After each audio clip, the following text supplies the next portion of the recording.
O, svatá pano! Tady! Nemáš co dělat! Stát!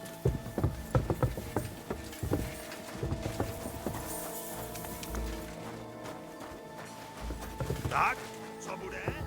Ano.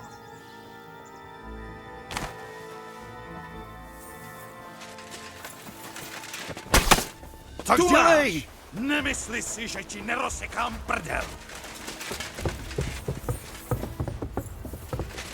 Ha! Blbec jeden! Nemáš šanci! Máš už dost? Na místě tě můžu zabít, jestli se nevzdáš. Troufneš si na mě? Na tobě si kat smršne.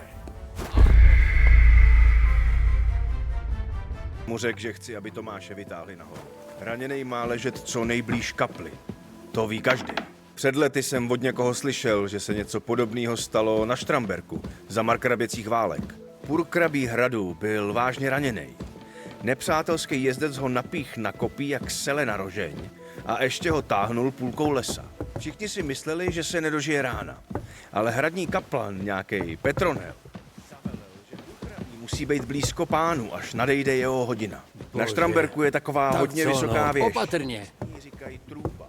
Protože člověku se skoro zdá, že se nahoře rozšiřuje. Na vlastní oči jsem ji viděl, když jsem doprovázel pana Berta. Jak tam Purkrabího i s kopím na Petronelův příkaz vynesli, tak se druhý den nestačili divit. Purkrabí se zázračně uzdravil.